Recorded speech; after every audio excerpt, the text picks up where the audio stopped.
প্রভু যীশু খ্রিস্টের মিষ্টি মধুর নামে আপনাদের জয় যিশু। এভরিডে ব্লেসিংয়ের সকলকে স্বাগত জানাই। প্রিয় বন্ধুগণ, আজ আমরা অব্রাহাম ও সারার কাহিনী নিয়ে আলোচনা করব। একদিন ঈশ্বর অব্রাহামকে দর্শন দিলেন এবং বললেন, অব্রাহাম, তুমি তোমার দেশ, আত্মীয় স্বজন ও তোমার বাড়িঘর ছেড়ে যে দেশ আমি তোমাকে দেব সেই দেশে যাও। আমি তোমার মধ্য থেকে এক মহাজাতি সৃষ্টি করব, আর আমি তোমাকে আশীর্বাদ করব, আর তোমার নাম আমি মহান করব, আর পৃথিবীর সব লোক তোমার মধ্য দিয়ে আশীর্বাদ পাবে। তখন ঈশ্বরের কথা মতো অব্রাহাম তার স্ত্রী সারাকে, ভাইপো লোটকে এবং দাসদাসীদের নিয়ে বেরিয়ে পড়লেন। তিনি সেই দেশের দিকে যাত্রা করলেন যে দেশ ঈশ্বর তাকে দিতে চলেছেন। সেই সময় অব্রাহামের বয়স ছিল ৭৫ বছর। অব্রাহাম কনান দেশের মধ্যে দিয়ে যাবার সময় সিকিম শহরের কাছে মরির এলন গাছ পর্যন্ত গেলেন। সেখানে ঈশ্বর অব্রাহামকে বললেন, অব্রাহাম, এই দেশটাই আমি তোমার বংশকে দেব। আর সেখানে অব্রাহাম ঈশ্বরের উদ্দেশ্যে একটি যজ্ঞবেদী নির্মাণ করলেন, আর ঈশ্বর তা গ্রহণ করলেন। কিছুদিন পর ঈশ্বর অব্রাহামকে দর্শন দিয়ে বললেন, অব্রাহাম, ভয় করো না, ঢালের মতো করে আমি তোমাকে রক্ষা করব এবং আমি তোমাকে এক মহান পুরস্কার দেব। তখন অব্রাহাম ঈশ্বরকে বললেন, হে সদাপ্রভু, আমার প্রভু, তুমি আমাকে কি দেবে? আমার তো কোনো ছেলে মেয়ে নেই যে এই সব কিছুর উত্তরাধিকারী হতে পারে। তুমি তো আমাকে কোনো সন্তান দাওনি, কাজেই আমার বাড়ির একজন দাসী তো আমার পরে আমার সম্পত্তির অধিকারী হবে। তখন ঈশ্বর বললেন, না, তোমার দাস তোমার উত্তরাধিকারী হবে না, তোমার নিজের সন্তানই তোমার সম্পত্তির উত্তরাধিকারী হবে। তারপর ঈশ্বর আব্রাহামকে বাইরে নিয়ে গিয়ে বললেন, উপরে আকাশের দিকে তাকাও এবং দেখো তো ওই তারাগুলো গুনে শেষ করতে পারো কিনা। ওই তারার মতোই হবে তোমার বংশধর। তখন অব্রাহাম সদাপ্রভুর কথায় বিশ্বাস করলেন, আর সদাপ্রভু সেই জন্য তাকে ধার্মিক বলে গ্রহণ করলেন।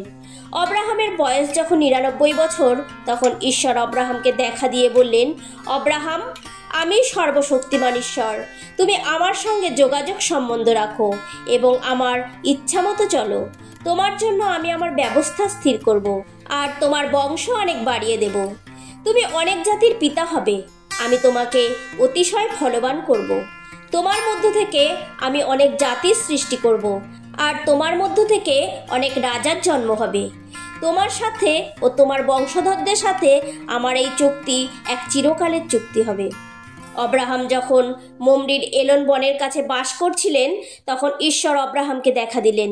অব্রাহাম সেই দিন দুপুরবেলা তার তাম্বুর দরজার পাশে রোদে বসেছিলেন, আর তিনি দেখলেন কিছুটা দূরে ৩ জন লোক দাঁড়িয়ে আছেন।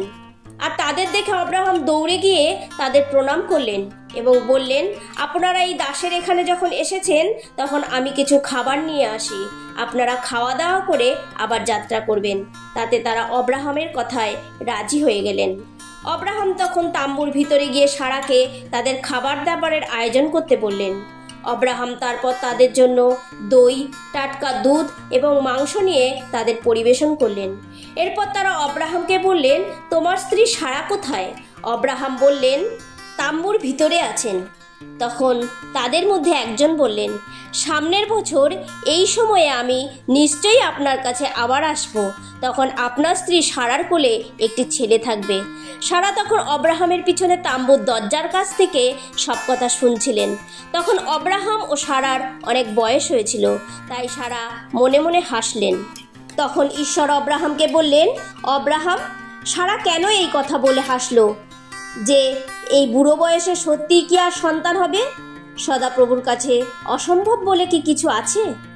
সামনের বছর ঠিক এই সময়ে আমি আবার তোমার কাছে ফিরে আসব, আর তখন সারার কোলে একটি ছেলে থাকবে। ঈশ্বর তার কথা মতো সারার দিকে মনোযোগ দিলেন এবং তিনি যে প্রতিজ্ঞা করেছিলেন সেই মতো সারাকে আশীর্বাদ করলেন। এতে সারা গর্ভবতী হলেন। অব্রাহাম তাদের সন্তানের নাম রাখলেন ইসাহাক। অব্রাহামের ১০০ বছর বয়সে তার ছেলে ইসাহাকের জন্ম হলো। প্রিয় বন্ধুগণ, এই হলো অব্রাহাম ও সারার কাহিনী। আজ এই কাহিনী থেকে কিছু শিক্ষালাভ করব। প্রথমত, আমরা অব্রাহামের বিশ্বাস এই কাহিনীতে দেখতে পাই।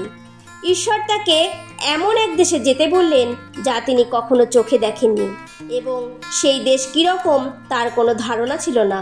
ঈশ্বর তাকে তার আত্মীয় স্বজন ঘর বাড়ি ছেড়ে যেতে বলেছেন, আর ঈশ্বর তাকে বলেছেন, আমি তোমাকে রক্ষা করব। আর আব্রাহাম ঈশ্বরকে বিশ্বাস করে ঘর বাড়ি আত্মীয় স্বজন ছেড়ে বেরিয়ে গেলেন। প্রিয় বন্ধুগণ, ঈশ্বর আমাদের জীবনেও আব্রাহামের মতো বিশ্বাস দেখতে চান।